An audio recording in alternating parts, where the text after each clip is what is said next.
Okay, so good evening and welcome to Assembly 2020, a special online edition of Somerset House Studios annual experimental music series. So I'm Tabitha Thorlu-Bangura, and today I have the very great pleasure of talking to the musician and visual artist Kelman Duran ahead of the presentation of his new audio work for Assembly 2020, which is the result of a 4-month residency at Somerset House Studios. So Kelman's piece is going to be presented online tonight at 7 p.m, just after our conversation, via a new interactive listening platform made especially for the series. So yeah, after the talk, make sure you head to assembly2020.co to check it out. I've seen previews and it's really special. So yeah, make sure you head over there once we've finished chatting. So Kelman, hi, what's going on over there? Hi, how are you? I'm good. I'm in Turin right now. I'm gonna do also a residency in a couple weeks, a sound residency. In Turin? Yeah. Cool. Okay.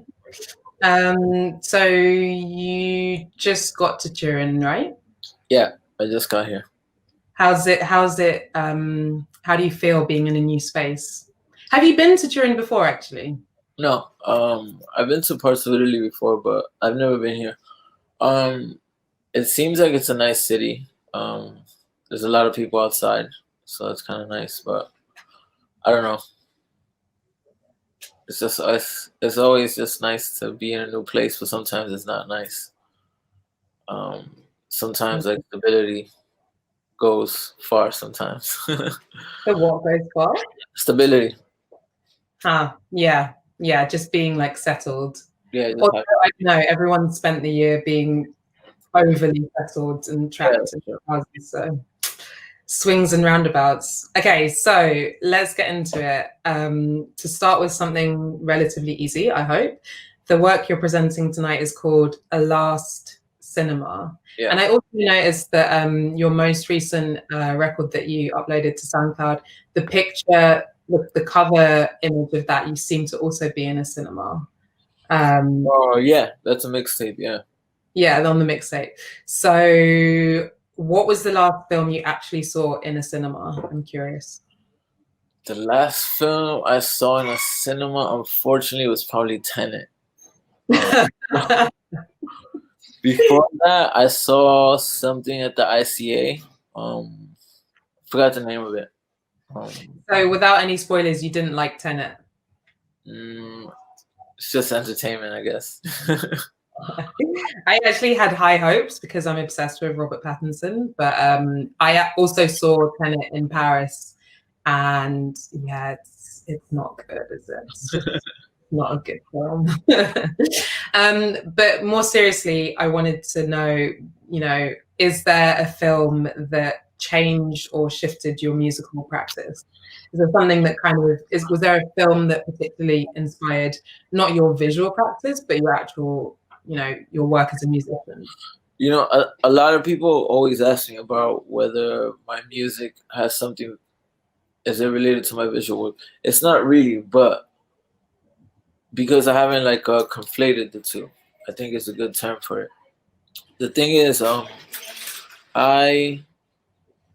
especially when I started this Somerset project, I actually started watching films while I was making the movie, and I started collecting images from films to put to the music just for my own reference. But I realized that it was a lot of work, like downloading films and cutting certain parts of them and putting them to music.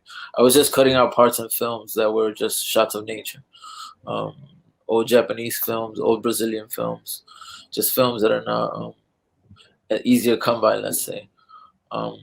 So I started it with that, and that picture in the last cover that you talk about, that should be the cover for A Last Cinema, and I'm making a new work also that's basically about A Last Cinema, and it really is just about not to be not to be negative, but I feel like there's a certain language back then when people started making films that wasn't as professional, and it was more they were more willing to experiment. They were more willing to take risks. They were more willing to make mistakes. And you can see it in the film where there's parts that you feel like are not very linear, not edited properly, or just not in this like stable language that we have today. Of how When you say back then, sorry to interrupt, but what sort of era specifically are you talking about, or can you give us some examples of the sorts of films that you're thinking about that have this like less linear sort of structure?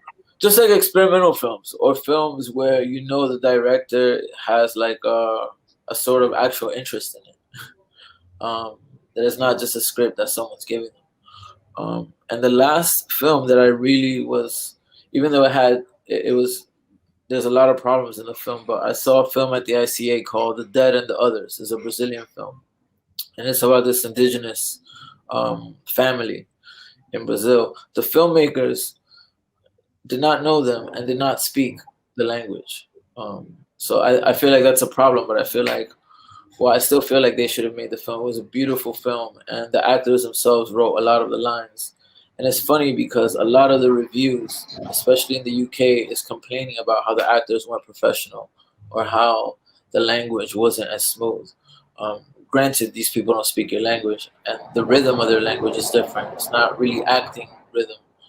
And I kind of just in general felt that there was like this, just as a general, and I know that it's not good to be not as specific, but there is like we're losing a way of thinking about language where now it's becoming so professionalized and so identifiable right away that everything is coded in this way that you automatically, at least you assume that you know what it means right away.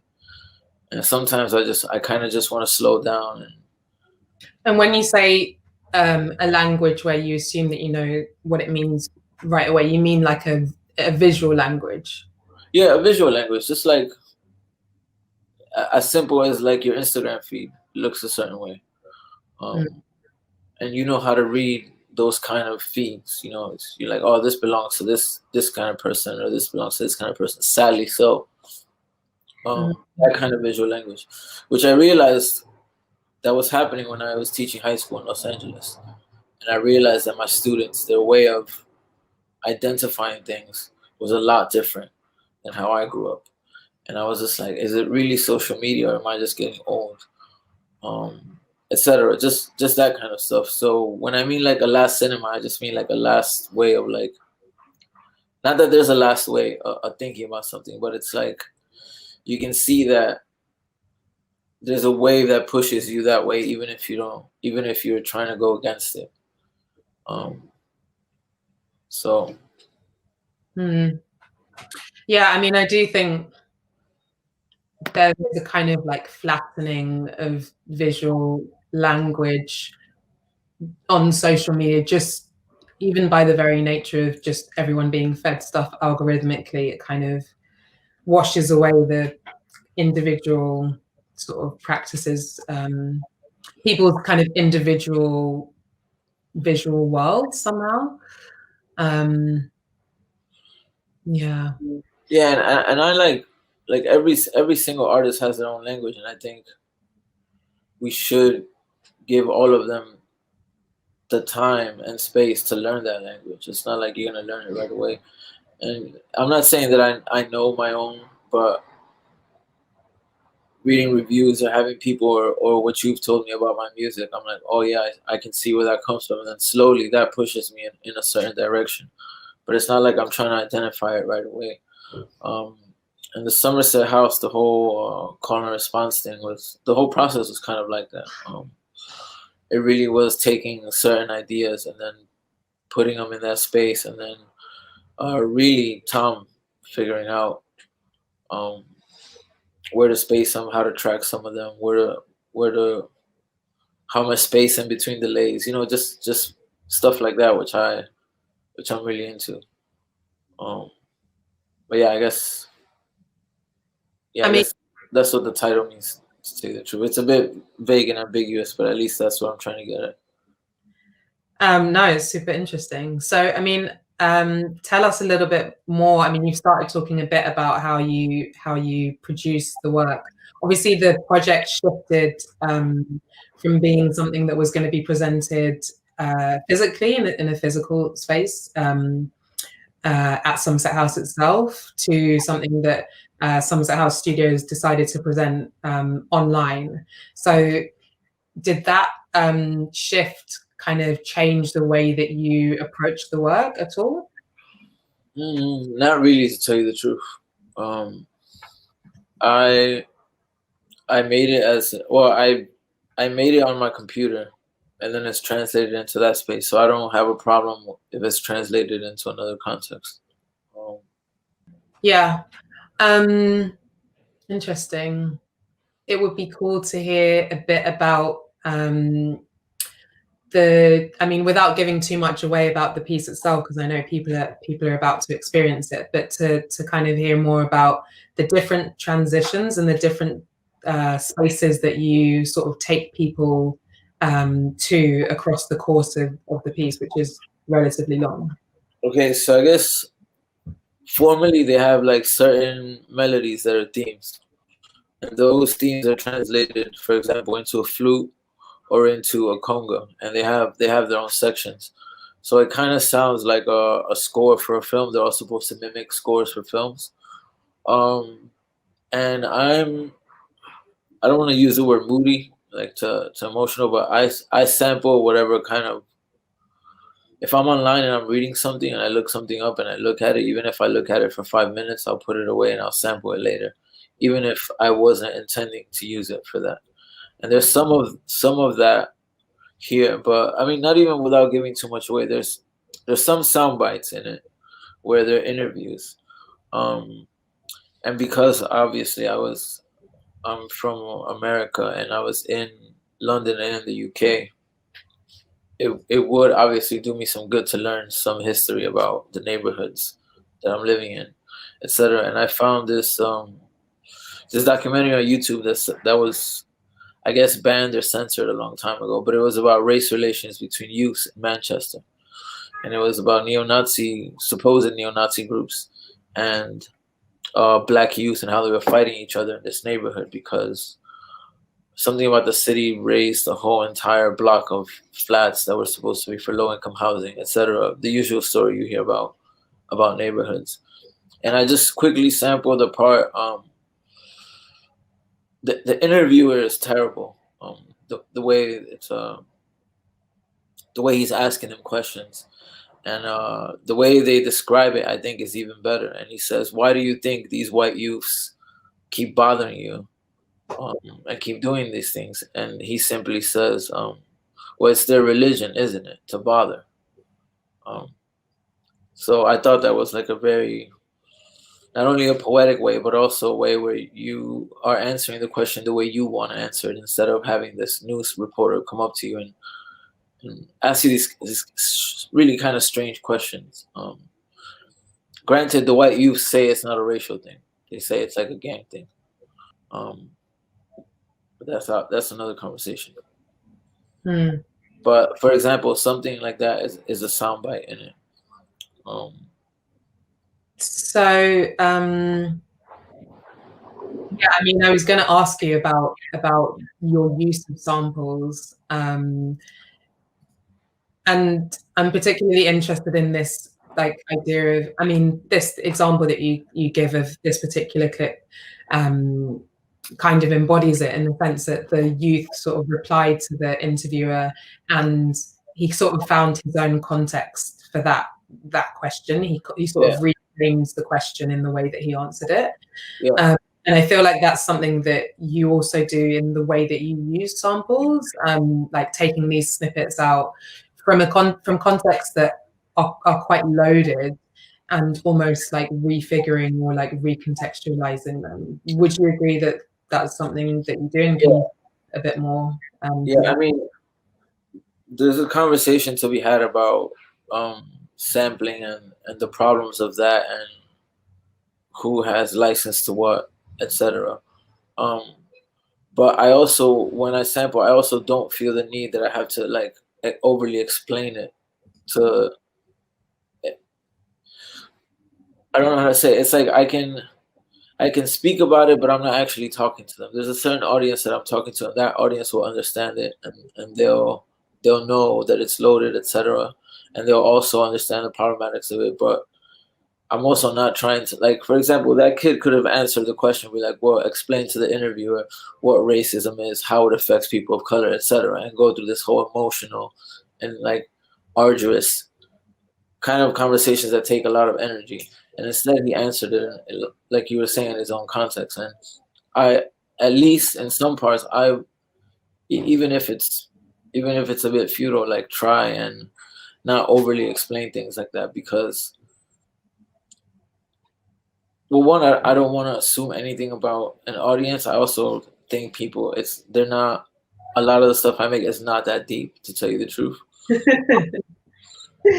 Because I went to art school, sometimes like certain magazines will ask certain questions where it already has this language that's formatted that I'm supposed to answer it in this like art school kind of way.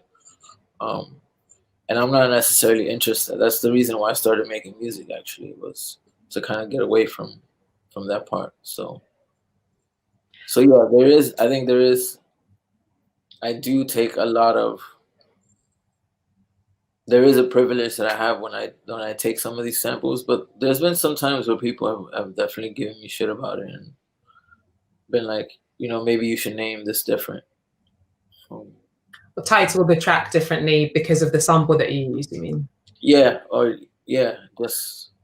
Yeah, I mean, personally, in my sort of experience of your work, when you do take lyrics or samples that are quite sort of loaded, or by musicians or music scenes that are quite loaded, I don't feel like that original meaning is like stripped away from it. I think that like you can still, if you're open to it, you can still feel that original kind of emotion. It's just given a new context. So I don't know if it's really like kind of taken away from anything. I guess it depends. I mean, going back to what you said about like music journalism and some of the questions that you get asked, the word like ethereal gets used quite a lot when people talk about your work, and I think I've probably used it once or twice myself. I was curious how you feel about that description. Yeah, I had to look that word up when I read your thing again. I forgot what it meant. I'm not so sure about what or out of this world or ghostly. Without getting too much into language, I think a lot of that, like for example, when people say music is dark, right? They usually are talking about the way it makes them feel, which is it's just scary. But sometimes dark is also a shade. It doesn't necessarily have to be this ominous thing. And sometimes, yeah, I mean, you can listen to something ominous and feel great and feel elated by it. I always think of like repetitive piano lines. They can get creepy after a while if you think of them that way, but they're also extremely soothing on just like a general level. But out of this world, I don't know. I think people are just being nice sometimes. Tell you the truth. No, but I do think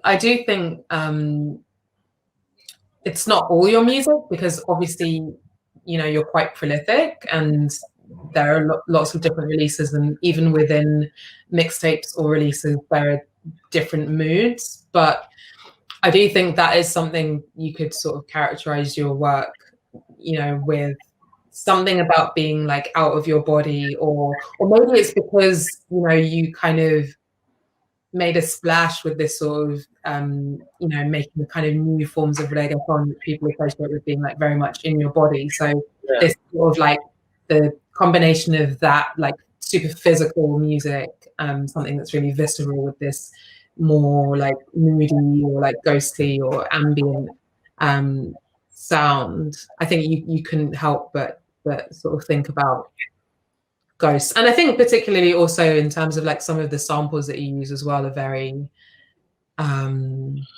melancholy, so Yeah, I mean, sort of that comes from? I mean, the more that I think about how I grew up making music, which was in New York City, and I got like a jazz scholarship to Harlem School of the Arts. So I played jazz from like a really young age.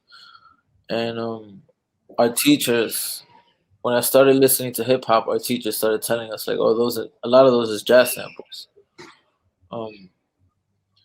And then when I got to high school, because free jazz can be for some people can be a bit like complicated, and big band jazz is a bit too strict for me.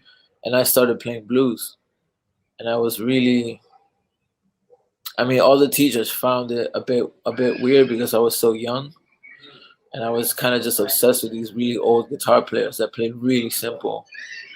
um, really simple music. Most of them from Mississippi, from the Delta region. And the more that I think about the stuff that I do now, I kind of sometimes I'm like, oh, I don't think that ever left, because a lot of my music, I mean, I don't think it's a secret. There's usually 2 or 3 chords, and I try to keep it that simple because blues has 2 or 3 chords also. Well, it has 4 or 5, whatever, but it doesn't matter. Um, I just kind of wanted to keep it simple, and I think formally, if you just keep repeating something, there is, I guess, something to be said about repetitive music and the kind of zone that it puts you in. Um, from a lot of cultures, to tell you the truth. Mm. So I think that's kind of like, if I could hint something, if I could like pinpoint something that made sense to me, that would probably be it. The blues. It's hard to like, yeah, I just take it in, to tell you the truth. I'm really appreciative of how certain like people have responded to me. So. I think it's super interesting to hear that, because yeah, there is like a sense of the blues, a sense of like melancholy and yeah, a kind of like somberness or kind of ghostiness. Again, not all of your pieces, but yeah, it's very interesting to think about like a kind of contemporary blues practice. Yeah, yeah. I just the one thing I didn't want people, not people, just like whenever magazines ask me about it being sad, I tell them like right away, like, no, man, I'm having like a lot of fun. No, it's true, because it's like, yeah, it's not that it bothers me. It's just like I don't. That's not why I started. That's not why I wanted to make it. I wanted to make it because I wanted to like learn more about, I guess, the body I was in. The body you're in. Yeah. So. I mean, so I was also going to ask, like, I guess it might shift depending on which piece we're referring to, but I wanted to ask you about like whether or not you imagine a particular space when you're producing music, because there are, you know, a lot of your kind of more popular or more famous tracks, which I hear in the club, don't really necessarily feel like club tracks, you know? And so I wondered, like, are you imagining people dancing? Are you thinking about the dance floor? Are you imagining people walking, chilling out, crying? You know, like, do you have like a fixed sort of vision in mind for the song, or are you creating the song for itself? No, I mean, recently, the last thing I did in London, I sat myself down and actually asked myself what I wanted to make. It was really nice because we were in lockdown and we had all this time. And it was really nice being in Peckham, and the weather was beautiful, and I live across the park, etc. So, but when I first started playing, I started making those kind of beats and DJing at the same time. Because one of my friends, Samantha, who started Rayla, she asked me to DJ. And then after, when I started playing in the clubs every night for whoever, for whatever, to tell you the truth, it was actually just like a way to practice. Because I only had my computer, so I could hear it on speakers. So once I started figuring out what made people move, I kind of like over time I figured out what I wanted to do and then also how to have fun. Um, but it was like just doing it actually in the club that started it. Um, and it was like every time I went to play, it was like I was like I'm actually gonna practice right now. Um, and I thought of it that way for a long time until I felt like I was like, all right, I'm actually really comfortable being a DJ now. It took a really long time, but But then, yeah, I mean, you say DJ and like becoming comfortable with being a DJ, but then when you DJ, you're kind of it's more of a performance. You're more like playing around with samples in a similar way as you on records. So I mean, it's definitely not DJing in the traditional sense. But anyway. Yeah, I know it's I mean it is for sure, but I think now people know what I do, so it's not a trip. But sometimes in London, this happened to me where people would be like, "Hey, bro, can you just play some bangers, please?" I don't blame them. And one time I forgot what play. I think I might have played a Bone Soda party, and I was like, I just kind of walked in there and I started playing. I played my first track, and I looked up and I was like, "Am I about to get booed right now?" Because I was playing what I wanted to play, and then I realized I was like, "Oh, I'm in a party. People want to party." But it's kind of like reading those situations. But sometimes I still forget, and I'll go in there and I'll like turn it down and play an ambient track, and I realize people are like not bored, but people are just like, yeah, I think I mean, the art of the DJ, for me at least, is trying to find that balance between doing whatever you want to do and engaging the audience, or actually giving people an engaging experience without just being completely within your own space. But I think like when we think about this particular Somerset House Studios project and like your practice, it's interesting because I think there's sort of almost too much of a binary between like, this is a club and this is what you hear in a club, and this is a serious music space. And I'm definitely gonna play some of that Somerset stuff in the club. There's some of those sections that I really and I think it could have only happened because of the situation we were in. I don't think I would have thought of those tracks and the call and response thing if it wasn't for lockdown. Yeah, or if it wasn't for London, to tell you the truth. Yeah, so I wanted to ask you, I mean, like, you've lived, obviously right now you're in Italy, and you're in the UK for a while, and you've also lived in South Korea, as well as LA and the States, and also spending a lot of time in Pine Ridge, right? For that. Not a lot of time, but yeah, I go visit. Yeah. So I was just, I just wondered, like, how, in what ways do you think your practice shifts depending on the place that you're in? Yeah, to tell you the truth, it does. I can't help it, and I wish that I was more solid in what I was trying to do. But I also am not upset with how it turns out ever. And it's not like if I make a work I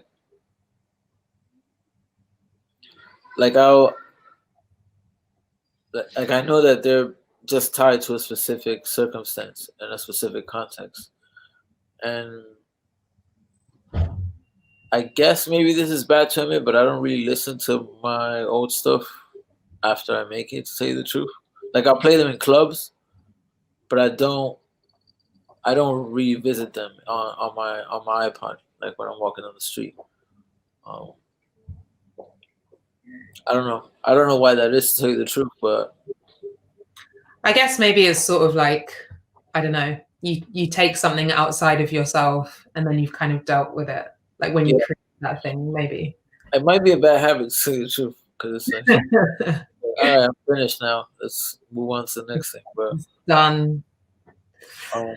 But while I'm making it, I obsessively listen to it. Yeah, even like sometimes, people will come home and be like, "Are you listening to your stuff again? Like your own stuff?" No, seriously, like a lot of complaints.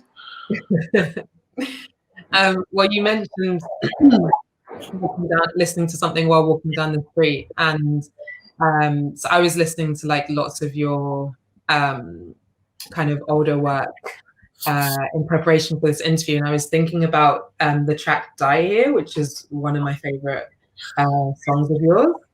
And I was thinking how it's really nice to listen to when walking or traveling, especially at dusk. And I was wondering if there were particular, as someone again who's kind of in transit a lot, are there particular like records that you like to listen to whilst traveling, walking, or actually like flying or whatever?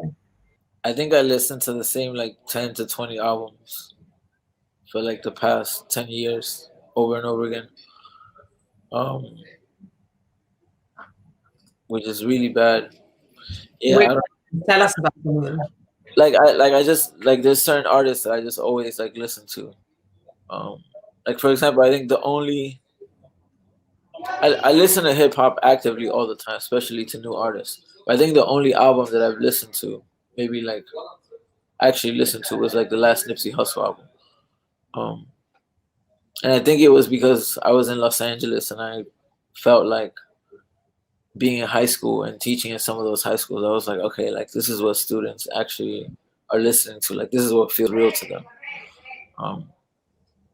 Also, just because it was like there was a lot of positive things in his music, etc. But I don't know.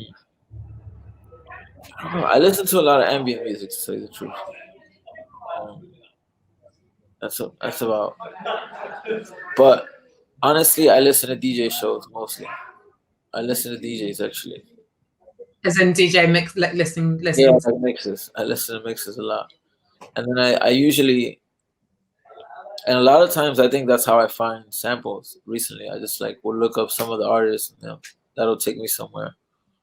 What was the last like track that you heard that you thought you could sample that really sort of spoke to you? I'm also particularly interested in stuff that kind of speaks to you the lyrically, because I think sometimes it feels like, or based on like previous interviews, it feels like sometimes you pick stuff not necessarily because of the track itself, but more because of the words. Yeah. To tell you the truth, the last track, she's called Galia Biseng. Galia, I don't know how to say this. Galia, she's a violinist from London. Her album just came out, and I guess she plays in they play in an orchestra and classical music, but her album is like experimental, and it's really dope actually. But yeah, I mostly like try to, like, if I'm in a certain place, I want to learn about the people that are doing stuff in the place usually. So yeah, I have like the lads that show me all the drill stuff and translate all the, because I have no idea what y'all be talking about. Not me. I'm definitely not an drill. No, but not even drill stuff. Just in general, like UK rap, I'm a bit lost sometimes because I don't know I don't know the references. I think a lot of people don't know the references, to be honest. Okay. Everyone's sitting there on Genius, like. So I mean, you mentioned this violinist and thinking a lot about samples and the way you use samples. Like, can you talk a bit about the way you sort of juxtapose different sounds with one another, like in terms of your production style? Because sometimes I feel like they're quite distinct. Yeah, to tell you the truth, it's just through practicing in the club. Because I play on Ableton, I can just pick certain samples, and I figured out which samples work together. Because some of them, sometimes you can make stuff and it sounds real good, but then you play it live, and it doesn't have that same kind of push. And honestly, I'm always really surprised at what people respond to. It's usually not the stuff that I actually would prefer or would like to play. And that's I think that's usually the case for a lot of things. So it was actually through practicing in club situations, but also just I think I think it has to be just like the limit of being in front of a laptop and that you have files and the way files are arranged and the way you just in your download folder you have one on top of this one and you drag them together. Like it's just like I don't want to say it's consequential because it sounds like I'm like not giving it weight, but honestly, most of the time it's just circumstance. Yeah, I think that's also super interesting in itself, because it almost becomes like a kind of it's like a found pattern. Yeah, yeah, You know, some of the lyrics that you might like put them in a different context, and it's almost like they become like a found poetry. Or you play in that way, it's like you're just sort of like rolling the dice almost yeah. and But I taking mean, them for what it is. yeah, but I think everyone does that to tell you the truth. Even in your that mix that you did with Tox, you have a that frontline sample and it's poetry over it. Yeah. Am I wrong? No. No, that's yeah, that's. Yeah, you see. So But this isn't about me. You're cheating. no, This, I know, but that's I'm just saying. It's like I think everyone takes something out of context and juxtaposes it with. I think also like this idea of, to me anyway, like the practice of taking things out of context is definitely, it's like a bit of a millennial thing. Like when you grow up with like LimeWire and Yeah, YouTube and things throwing things at you sort of algorithmically. And I don't know, I just remember I was thinking recently about the way in which our generation has listened to music and discovered music so different, even from like 5, 10 years yeah, before, for sure. like going to a record shop and people are recommending shit or whatever, compared to like, you know, finding single tracks on LimeWire or whatever torrent or whatever kind of software and not really getting the complete picture and having to kind of like make your own, you know, picture or your own sort of feeling or mood based on like getting a almost random series of tracks, because you didn't really get into like this artist and their whole work Yeah, necessarily, yeah, because you couldn't maybe you couldn't find the tracks or not all of them were like yeah. uploaded or whatever, you know. So this idea of like just sort of things being thrown together circumstantially, I think, I don't know. To me, it feels like a big part of our generation's experience of music in general. And I mean, I usually sample. I try to sample people that I actually listen to, that I actually like. Um, so yeah. I think, I don't know, we don't have too much longer before the piece premieres, so I guess I'll see if there's any other burning questions I wanted to ask you before you wrap up. Um, I mean, we kind of touched on it earlier, with you kind of traveling and being in a new space. But I think, like, you know, the idea of a sense of place has really taken on a new meaning this year, with Yeah. everybody confined to various spaces one way or another. And I think everybody's had to redefine what a sense of home means. And I wondered if you could just talk about that, like, you know, what a sense of home means and how maybe that idea reflects across different parts of your work. Mm, I mean, to say the truth, home is where my mom is, wherever my mom is. Um, And she where is he now? she went back to the Dominican Republic.